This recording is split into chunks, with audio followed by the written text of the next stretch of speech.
Millionaire catches Nanny dancing with his SON. What he did left everyone in shock. Before we begin, drop a comment below letting me know where you're watching from. I love seeing how far these stories reach. And if you're into love, stories with resilience, twists, and emotional endings, don't forget to subscribe to the channel. That really helps it grow and motivates me to bring you even more heartwarming tales. The morning in Charleston began overcast, with that heavy air typical of the American South at the end of summer. The sidewalks were damp, and the scent of wet leaves lingered in the gardens lining the city's oldest streets. The breeze was weak, as if it too were tired. And in that gray scene, a young woman stepped through the iron gate of one of the most imposing mansions in the historic district, a white structure with tall columns, dark double wooden doors, and windows far too large to hide secrets. Emily Dawson held a worn-out backpack, one of the straps hand-stitched. She wore clean but old sneakers, simple black pants, and a long-sleeved dark blue shirt with tiny holes along the hem. Her dirty blonde hair was tied in a messy bun, with loose strands framing her thin face. Her blue eyes, though calm, revealed tension. This was her last shot at a steady job, and she knew it. The caregiver agency had made one thing clear: the entrance was not through the front door. Emily walked to the side gate and rang a small bell by the service door. She waited a few seconds until it opened with a discreet creak. She was greeted by a tall woman, with a rigid posture and an expressionless face, the housekeeper, Mrs. Kent. Dressed in a flawless gray uniform, she spoke without inflection. "Emily Dawson? Good, you're punctual. That already counts in your favor." Emily smiled politely but kept her gaze down. The woman gestured for her to come in and led her down a silent hallway where the sound of footsteps echoed too lightly. The walls were decorated with classic paintings and black and white photographs. There were no toys, no laughter. Everything was excessively clean. Excessively quiet. Mrs. Kent walked briskly. Her voice stayed cold. "You'll be taking care of Noah. He's 6 years old.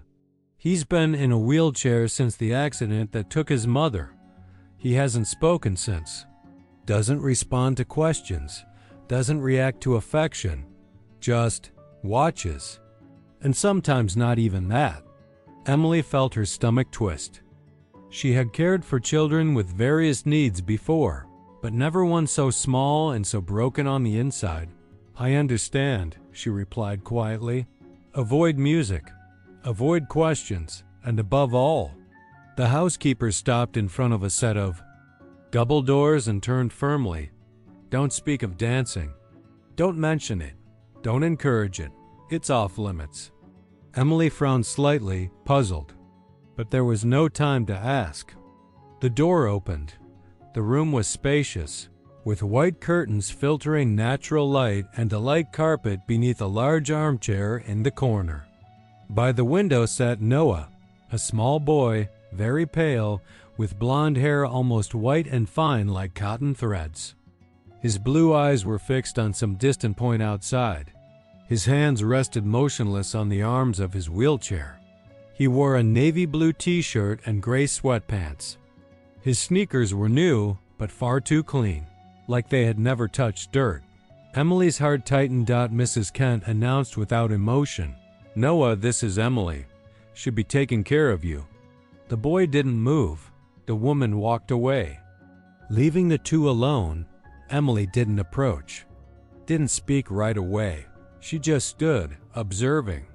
Her eyes scanned the room, returning to the boy.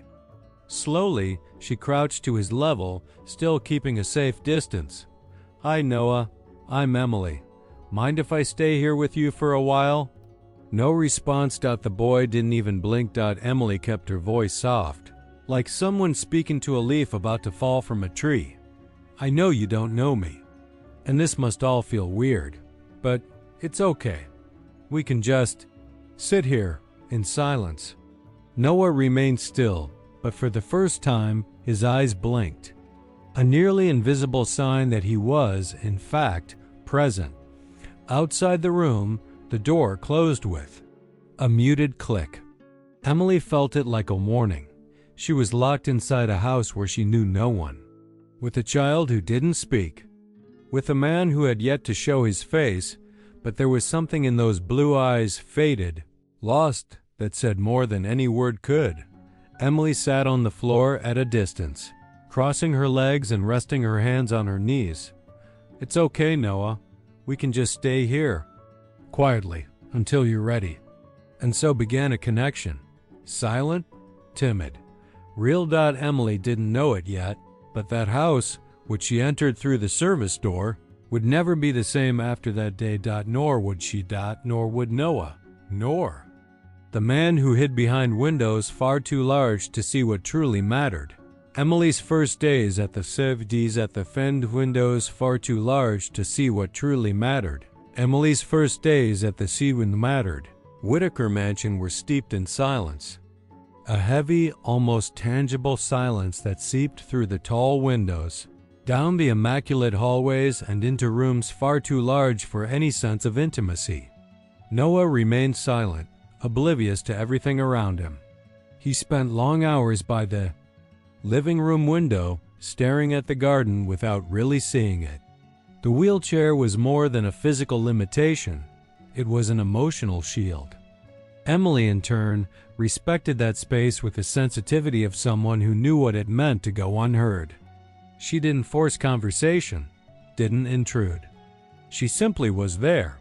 During the day, she read to him in a gentle voice. She read even without response. She offered small pieces of fruit, drew pictures beside him, and talked about the weather, as if building an invisible bridge, one brick at a time. Sometimes he blinked. Sometimes he moved his fingers slightly. Small gestures most would ignore, but to Emily, they were signs. Signs that beneath that wall still lived the child, but it was at night that something different began to awaken.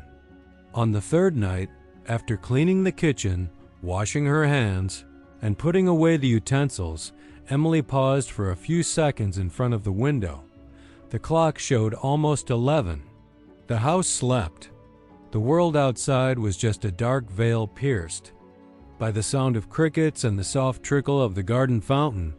She pulled her phone from her apron pocket and slid her finger across the screen.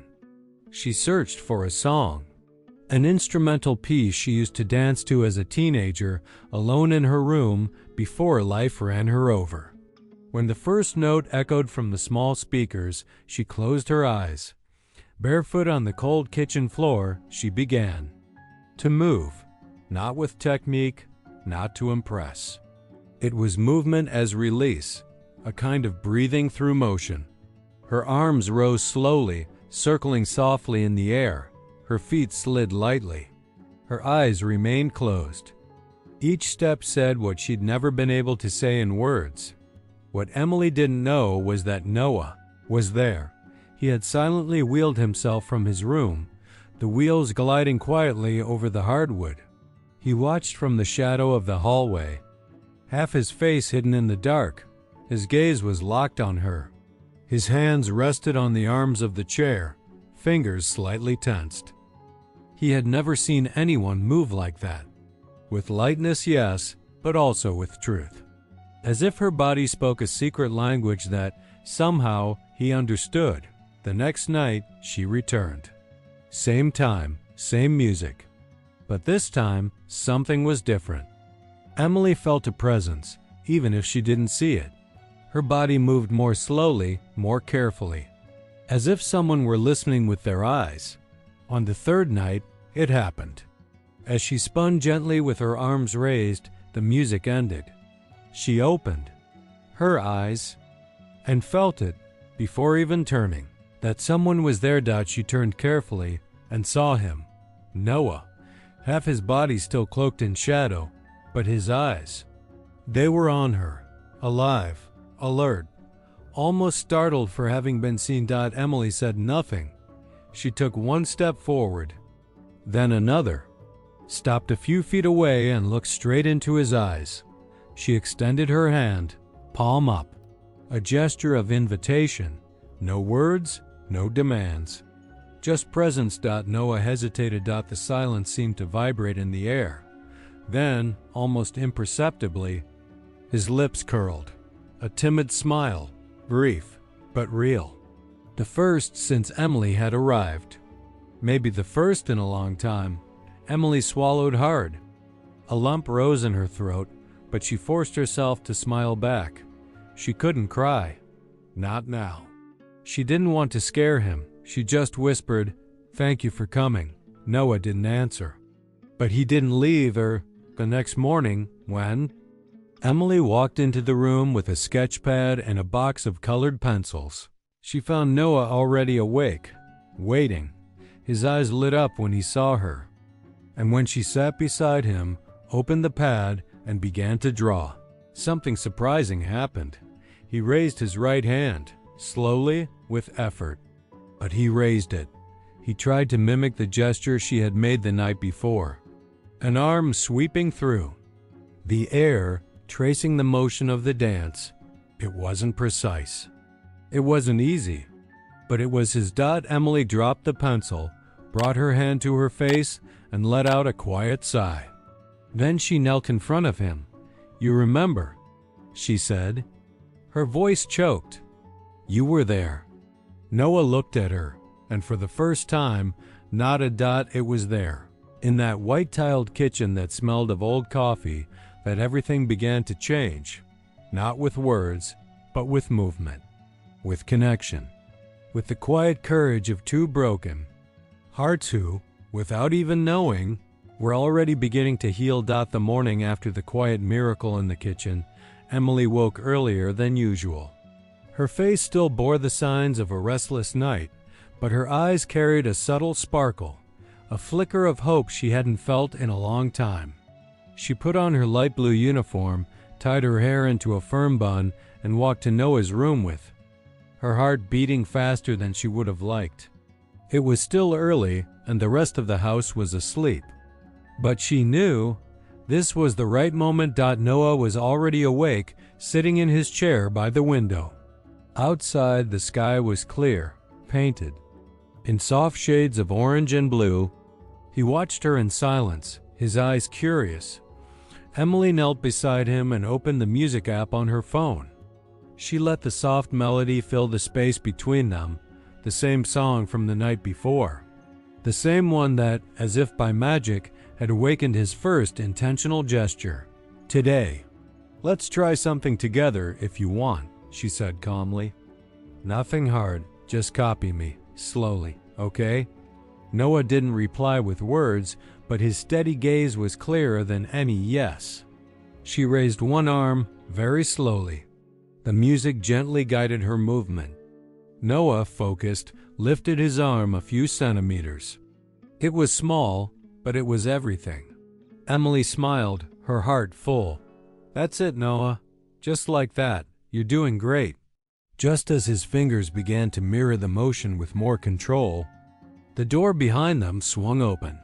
The sound sliced through the harmony like a blade. Daniel Whitaker entered the room with heavy steps. Dark gray suit, perfectly knotted tie, face as closed off as ever, but in his eyes there burned something harder to define. Anger, pain, or both. He stood in the doorway and watched for 2 seconds, 2 seconds too long. "This is what you call care?" His voice was low, sharp. Emily rose slowly, trying to stay calm. "I was just encouraging arm movement. He's responding so well. With dance?" he snapped with disdain. "Stop that. You don't understand." Noah lowered his head. His fragile shoulders drew inward as if he were trying to disappear. "He's never going to walk again." Daniel shouted, voice firm and final, as though delivering a verdict. "Don't fill his head with fantasies." Emily swallowed hard. She wanted to speak, to yell, to tell him he was wrong. That what she was seeing wasn't fantasy. But she stayed quiet, standing there, eyes on Noah, and somehow, that hurt more than any argument. The boy who just moments ago had fought to raise his arms was now trembling. His blue eyes locked on the floor, dull. He had shut down again. Emily whispered, "You're hurting him." Daniel shook his head and walked out as if nothing had happened. Later, at the end of the day, Emily stood alone at the kitchen sink, washing dishes. Her hands shook beneath the warm water, her chest tight. She seriously considered leaving. That house swallowed her whole, pushing her out with every cold gesture. Maybe this wasn't her place. She climbed the stairs to her small room, her heart silent. When she opened the door, something felt different. On her simple bedspread was a neatly folded piece of paper. No name. But she knew exactly who it was from. Her hands trembling, she unfolded it. It was a crayon drawing. A figure in a dress spinning, with arms outstretched. Beside her, a stick figure in a wheelchair with raised hands. Both were smiling. Emily brought a hand to her mouth. The tears came before she could stop them. At the bottom of the drawing, in crooked, childlike handwriting, were the words, "You make me want to move again."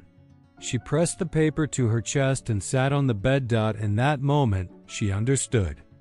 Noah didn't need a miracle. He needed someone who believed in him, even when the whole world had already given up, and she wouldn't leave. She wasn't going to abandon him. The next day, the mansion felt like it was breathing differently. Morning light poured gently through the tall windows of the living room, casting soft patterns across the polished wooden floor. For the first time, there was no tension in the air, at least not in the room where Emily and Noah sat. Emily had brought a small speaker in her apron pocket. Nothing flashy, just a touch of normal. She played their usual instrumental song, the one that already belonged to them, and crouched beside Noah, who waited with bright eyes. He wore a white cotton t-shirt and loose pants that made movement easier. His blonde hair was carefully combed back. He looked light. "Today we'll dance together," Emily said sweetly. "Any way you want, okay? You tell me when to stop." Noah didn't reply, but his fingers tapped gently on the armrest, a rhythm. She understood. She gently took hold of the sides of his wheelchair and began to spin him slowly. A small circle first, then another bigger one, in time with the soft melody floating through the room. Noah let out a sound like a laugh. It was quiet but pure. He raised his arms, trying to move his shoulders with the motion, feeling the breeze on his face like he was flying. Emily laughed with him, overcome with emotion. Her eyes welled up with tears, but she didn't stop. She kept spinning, carefully, respecting the boy's limits, but her heart was spinning too, like it had begun to believe in something she thought she'd lost. "You're doing so well, Noah. Look at you," she murmured. But at that very moment, a voice shattered the moment. "What the hell is this?" Emily froze. The music kept playing, but inside, everything went silent. Daniel Whitaker stood in the doorway. Dark suit, tie still. Tight at the collar, his face twisted in disbelief and anger. His eyes locked on the scene, on his son, laughing, on the woman spinning the wheelchair like it was freedom. For several long seconds, no one moved. Emily opened her mouth to speak, but Daniel's voice boomed. "This is not a circus." She took a breath. Daniel. He was just expressing himself. For the first time in so long, "You're using my son for some ridiculous performance? Is that it?" Emily stood still. Noah pulled his arms in, the joy drained from his face. The wheelchair stopped moving. He looked down at the floor. As if carrying guilt for something he didn't even understand, Daniel pointed toward the door. "That's it. Pack your things. You're fired. Now." His voice was final, cold as a verdict. Emily looked at Noah. The boy blinked rapidly, tears welling in his eyes. A stifled sob escaped his lips. It was the first time he cried in front of her. She slowly stood, packed the little speaker, grabbed her coat from the chair, and walked to the door. Before leaving, she turned back for just a second and said firmly, "You can control everything in this house, Daniel, except your son's heart and mine." Without another word, she left. The door clicked shut behind her. Noah began to cry, softly but steadily, as if each tear said what he could not. Daniel stood in the center of the room, frozen. Around him, silence returned, but this time it was heavier. LONELIER. Emily walked down the hallway with firm steps, though inside everything was trembling. With every meter away from that room, it was as if she left a part of herself behind. Her face still burned with humiliation, but what hurt most was the muffled sound of Noah's crying echoing off the cold walls. She didn't look back. She couldn't. She knew if she saw those eyes again, she would break. She reached the side entrance, the same one she had used her first day, with a backpack and a heart full of hope. Now what weighed wasn't the bag on her shoulders, but the fact that she was being thrown out of a house where she had left more than just work. She had left love. Her hand was on the doorknob, about to turn it, when a sound pierced the air. It was like the world stopped. "No." The voice rang out loud, clear, echoing through every corridor like unexpected thunder. Emily froze. Her eyes widened. She couldn't breathe. It was Noah. Noah had spoken. 2 years of silence. 2 years of swallowed words. Of buried emotions. And now, he screamed. Emily turned slowly, afraid it was just in her imagination. But there he was, at the end of the hallway, at the edge of the living room, arms stretched out toward her. His small body curved in the wheelchair, eyes teary, but determined. "Emily, don't go." His voice was shaky, but real, warm, human. Daniel appeared behind him, staggering from the living room, shocked, eyes wide, face pale. He looked at his son like he was seeing him for the first time. "Noah." "You," he whispered, unable to finish. The moment hit him so hard he lost strength in his legs. He stumbled forward, fell to his knees on the hallway rug. The sound of him hitting the floor was dull, but he didn't feel it. He was paralyzed, shaken, stripped of all the control. He thought he had. Emily, still speechless, placed a hand over her heart. It beat so hard it felt like it might burst out of her chest to reach him. Daniel crawled forward on his knees, trying to reach Noah, tears running down his face. "Noah, son, I'm here." But the boy turned his face away, closed his eyes tightly, and whispered, voice weak, "Not with you." Daniel flinched, wounded. Emily approached slowly, hesitantly. Noah turned to her again, extending his small, trembling hand. Emily knelt beside him, held that hand gently, and pressed it to her cheek. "You did it. You spoke," she whispered through tears. Noah nodded softly. "Because you believed." Emily wrapped her arms around him tightly, crying in silence. Not tears of defeat, but of life. Behind them, Daniel still knelt, watching it all. For the first time, not as a boss, not as a distant father, but as a broken man. And there, on the cold floor of his own home, he understood.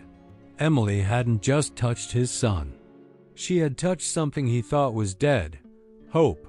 The Whitaker mansion sank into a heavy silence that night. The kind of silence that didn't come from the absence of noise, but from the overwhelming presence of regret.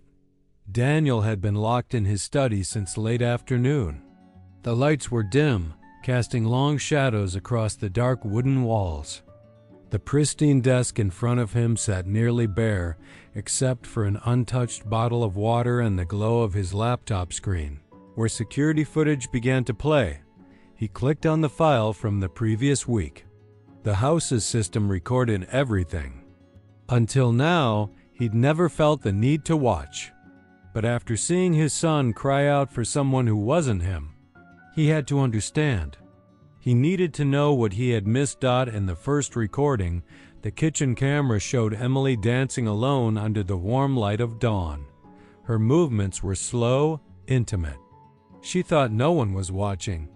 Daniel narrowed his eyes, puzzled, like he was witnessing a language he once knew, but had long forgotten how to speak. In the next video, she was crouched in front of Noah, gently holding his hand, encouraging him to move his arms. The boy, once so silent and still, mimicked her with awkward, tentative movements, but filled with effort.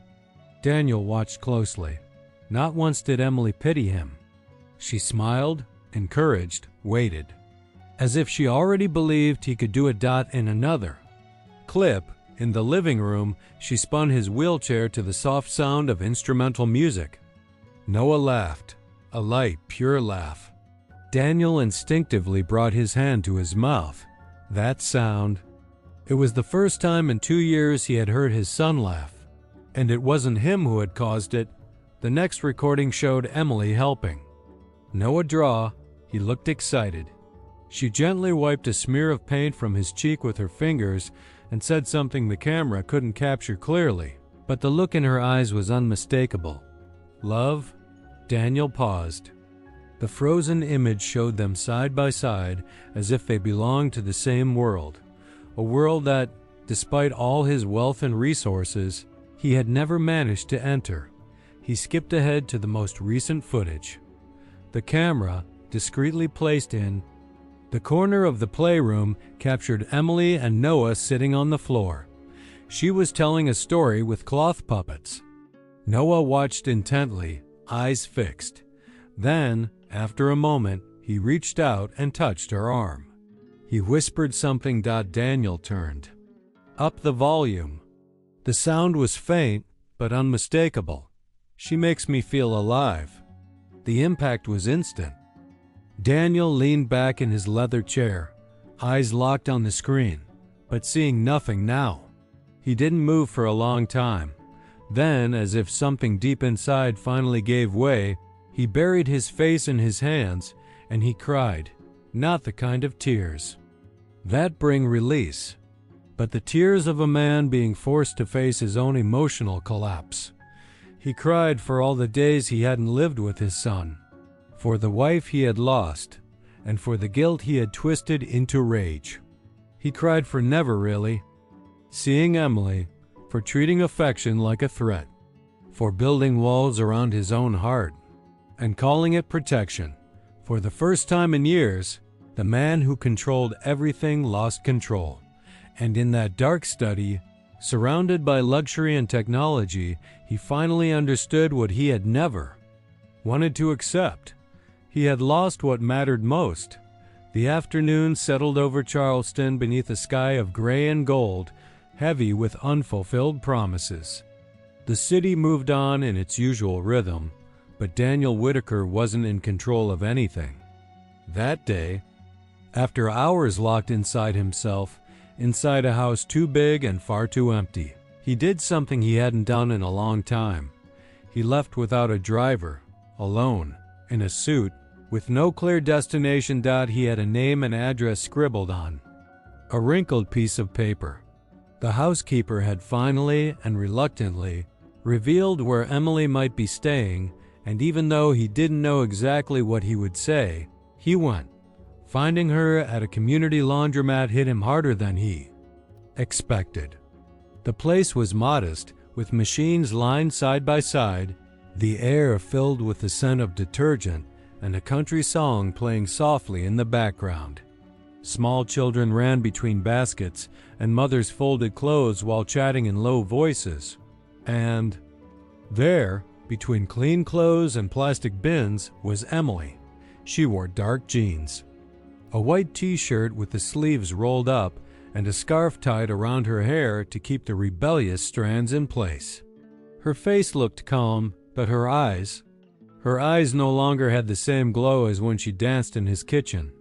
They carried a new weight, the kind that comes from having to survive too quickly. Daniel stepped in slowly, out of place. His polished shoes clacked against the worn cement floor, a reminder he didn't belong in that world. Emily saw him.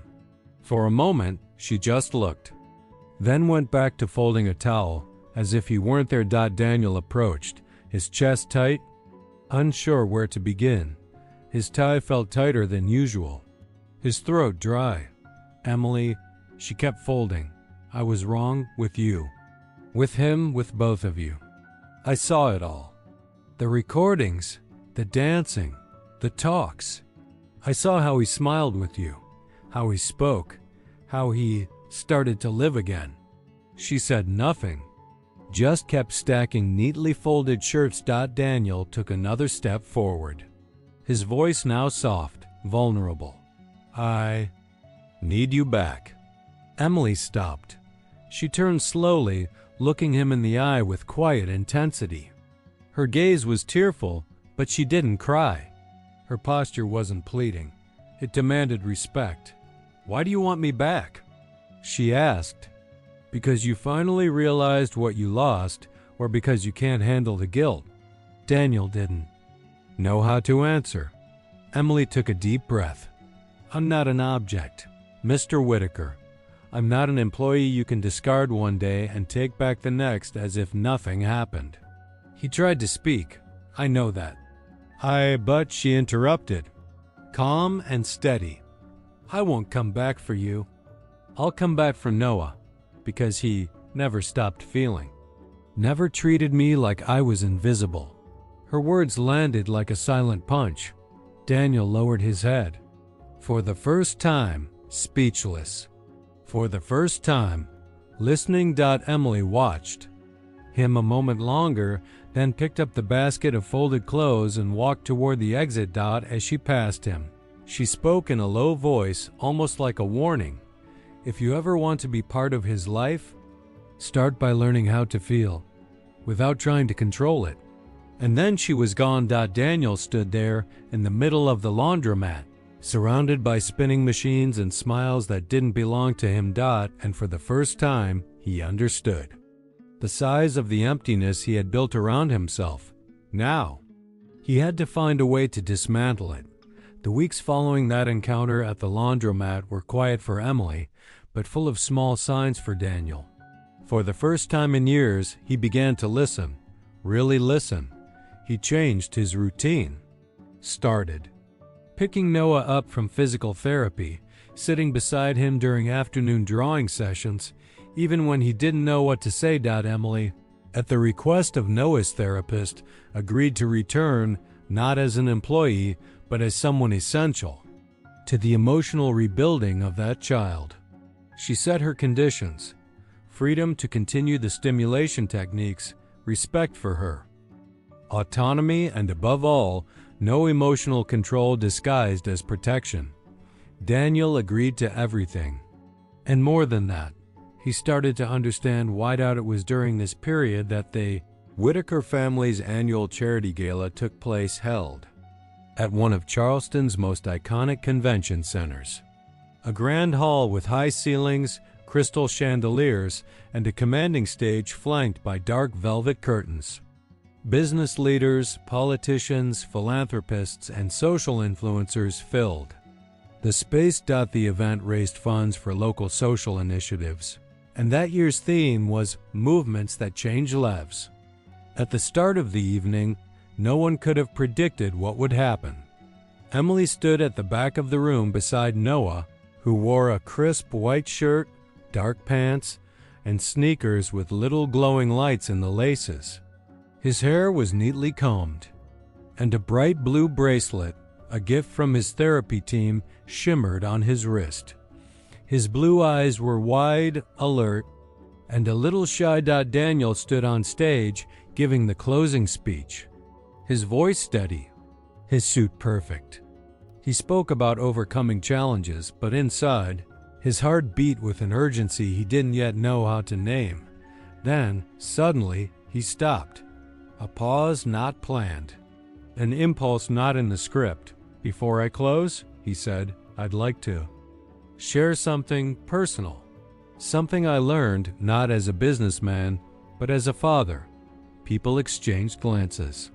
"My son Noah taught me that true transformation doesn't come from speeches or statements, but from simple gestures, from presence, from listening, and from dancing. A few murmurs rippled through the crowd.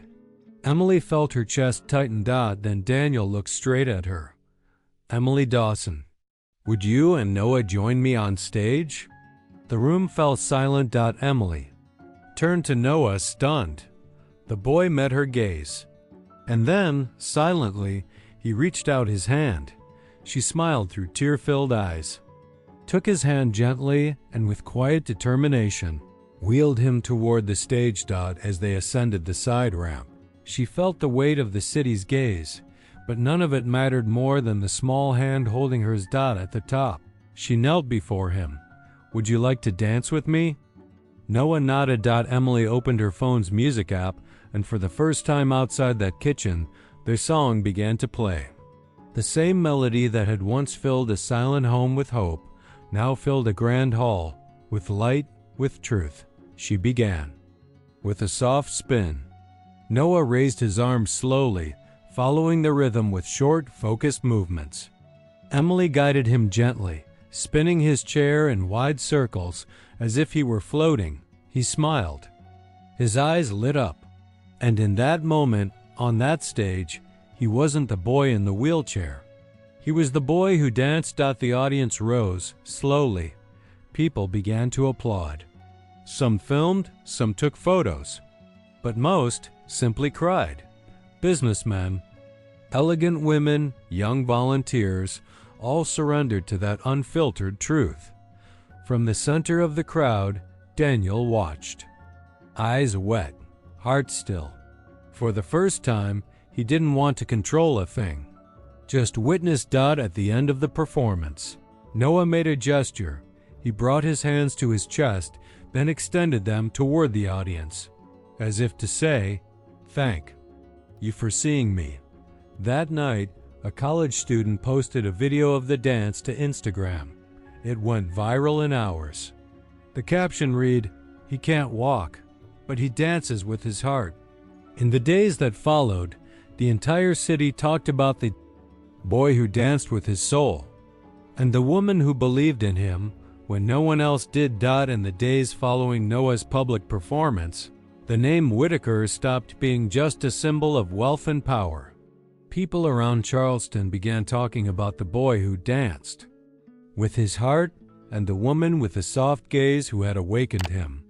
But what few knew was that the real transformation wasn't happening online or in the newspapers. It was happening inside their home. For the first time since his wife's death, Daniel began to truly live again. The change wasn't sudden. It started with something small, opening the kitchen door before 7 in the morning. For the first time, the sound of the blender wasn't just background noise, and the cold marble counter was no longer sterile, now covered in breadcrumbs, open milk cartons, and orange juice squeezed with clumsy effort. Daniel still wore a dress shirt, but now with rolled-up sleeves and a loosened tie, trying, with patience, to learn how to crack eggs without completely destroying the kitchen. Noah laughed every time eggshells fell into the bowl, and with a wooden spoon would signal for him to try again. Their communication was quiet, but not cold. It was like a dance being slowly built. Daniel paused to meet his son's eyes and smile, even if shy, even if unsure. And that tiny gesture was more important than any perfect recipe.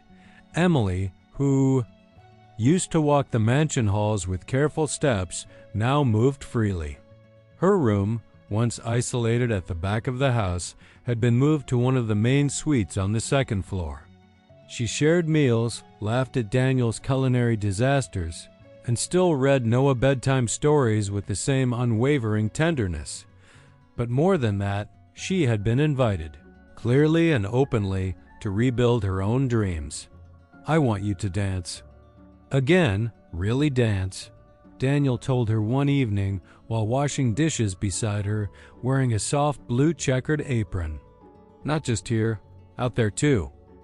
She lifted her eyes, surprised. "What do you mean out there?" "I found a new studio." It's modern, has adult classes, scholarships. I already paid for the first few months. And if you don't want to go alone, I'll drive you. Every day if I have to." Emily said nothing at first. Her heart ached, not because of the offer, but because of the sincerity in his eyes, because the man who had once been a fortress was now learning to love with the gentleness of someone. Holding something fragile. Daniel started attending Noah's therapy sessions too. He sat on the floor, repeated exercises, invented silly games. And when Noah grew frustrated, he didn't look away, he stayed, touched his shoulder, said, "I'm here, son." That's what Noah needed most. And now he heard it every single day. Emily changed too. She began to care for herself more softly. She wore light dresses on weekends again. She danced alone in the garden when she thought no one was watching, but Daniel always watched. And it stirred him more deeply than any speech could. One quiet Saturday afternoon, the sky was brushed in soft pinks. The freshly cut grass filled the air with its clean scent, and the sun draped itself gently across the trees. Noah sat on the porch, focused on his drawing, his feet resting on a small stool, his brow furrowed in effort. Emily watered the plants barefoot, wearing a beige dress that swayed with the breeze.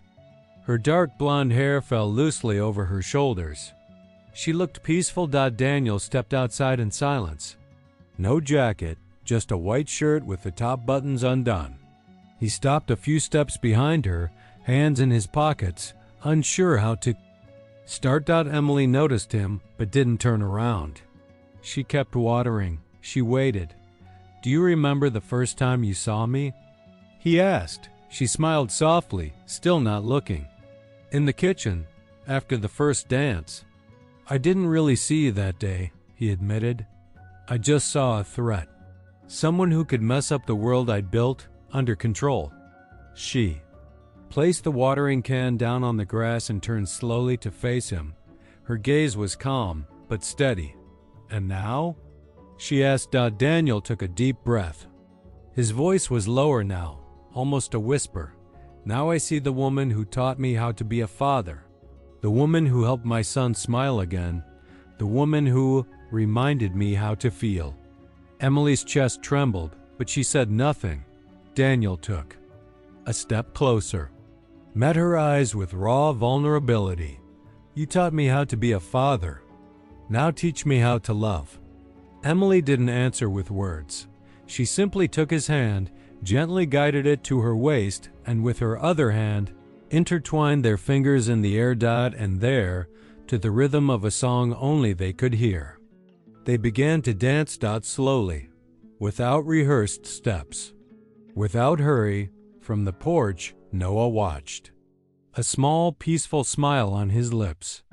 As if, even so young, he somehow understood that sometimes things begin to heal when we stop trying to control and start learning to feel. The mansion, once filled with cold, distant walls, now breathed like a home. With open windows, the smell of cake in the oven, laughter echoing in the garden, and a continuous dance between three hearts finally beating in the same rhythm. Months had passed since the dance in the garden. Time, which once seemed frozen, inside the Whitaker mansion, now moved with a lighter rhythm. There was movement. There was laughter. There was future. Noah, now freshly 7 years old, continued his physical therapy 3 times a week. His routine included stretches, resistance bands, and the dreaded parallel bars. At first, he resisted. He cried, gave up by the second step. But something inside him had changed since the night he saw his parents dance in silence. Something told him he wasn't alone anymore, and that certainty made his weak legs feel a little less heavy. That autumn morning, Emily arrived early at the rehab center, as she did every week. She wore a cream coat over her dance clothes, her hair tied in a simple bun. Holding a water bottle in one hand and a blue ribbon in the other, the one Noah wore on his wrist on important days. The air was crisp, the sky covered in soft clouds that filtered a silver, quiet light. Daniel waited in the lobby. No suit, just dark jeans and a gray sweater. He had learned to let go of the symbols of control. Here, he was just a father and a partner. Inside, the therapist positioned Noah between the bars. He took a deep breath. His feet, snug in orthopedic shoes, were firm on the ground. The boy looked ahead and saw Emily waving gently from the doorway. "I'm here," she mouthed. Noah clenched his teeth, gripped the bars, and began to walk. Step by step, dragging one foot, then the other. His face red with effort. But he didn't stop. When he reached the end of the bars, the silent room erupted in applause. Emily smiled, biting her lips to hold back tears. Daniel bowed his head. For a moment, as if silently thanking a god he'd never known how to pray to. On the way out, Noah looked at them and said, "Today I walked, tomorrow I dance." Emily knelt in front of him, cradled his face in both hands, and said, "You're already dancing, Noah, with every step, with every choice." That same week, Emily began teaching adaptive dance classes at a community school in the city center. The project started small, 3 children in wheelchairs. But soon more arrived, some with cerebral palsy, others with autism, others just carrying fear. Emily transformed the room into a space where no one had to be perfect to be applauded. Bodies moved with the possibilities they had, and every movement was treated like poetry. Daniel, on his side, founded a charitable organization named after his late wife, not as a cold monument to the past, but as a seed. Grace's name now graced community centers for children with disabilities and single mothers in vulnerable situations. The project offered therapy, art programs, and legal support. The press tried to label him the redeemed millionaire. He refused interviews. He only said, "This isn't about me. It's about what remains after pain, and what can grow there."